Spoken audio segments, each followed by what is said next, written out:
मुख्यमंत्र्यांसह सर्व मंत्र्यांच्या ताफ्यातील वाहनांची संख्या अर्ध्यावर। इंधन बचतीसाठी मुख्यमंत्री फडणवीसांचे 6 मोठे निर्णय। मंत्री अधिकाऱ्यांचे विदेश दौरे रद्द, अत्यावश्यक सोडून विमान हेलिकॉप्टर दौऱ्यांवरती बंदी। मुख्यमंत्री फडणवीस यांचा हा निर्णय। मंत्री अधिकाऱ्यांनी एक दिवस सार्वजनिक वाहतुकीने प्रवास करावा आणि जास्तीत जास्त बैठका व्हीसीने कराव्यात। मुख्यमंत्र्यांच्या या सूचना। पंतप्रधान नरेंद्र मोदी आणि अमित शहा यांच्या ताफ्यातील वाहनांमध्ये घट, इंधन संकटाच्या पार्श्वभूमीवर हा निर्णय। देशहितासाठी मोदींकडून इंधनाचा वापर कमी करण्याचं आवाहन।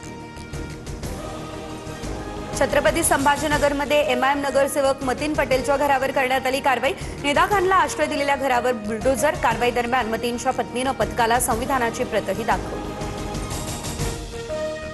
मतीन पटेलला आलिशान घर बांधून देणार, पालिकेच्या कारवाईवरून इम्तियाज जलील आक्रमक, तर जलील खऱ्या अर्थानं अर्बन टेररिस्ट। मंत्री संजय शिरसाट यांच्याकडून जलील यांच्यावरती गुन्हा दाखल करून अटकेची मागणी।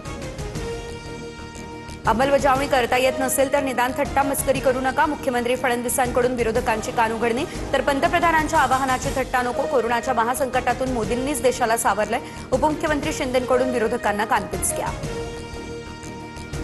2008 मधील रेल्वे भरती राडा प्रकरणामध्ये राज ठाकरेंनी सर्व आरोप आता फेटाळले। मी त्यावेळेस नाशिकमध्ये होतो। राज ठाकरेंचं हे स्पष्टीकरण, खोटी केस दाखल केल्याचा दावा। 18 तारखेच्या सुनावणीकडे सर्वांचं लक्ष।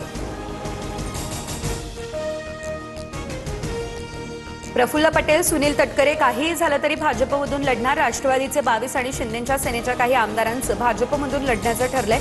रोहित पवार यांचा हा मोठा दावा। बारामतीमध्ये शिकाऊ विमान पडल्याची घटना घडली, तर गोजुबावी गावाच्या हद्दीमध्ये शिकाऊ विमान कोसळलं। वैमानिक सुरक्षित असल्याची मात्र माहिती समोर।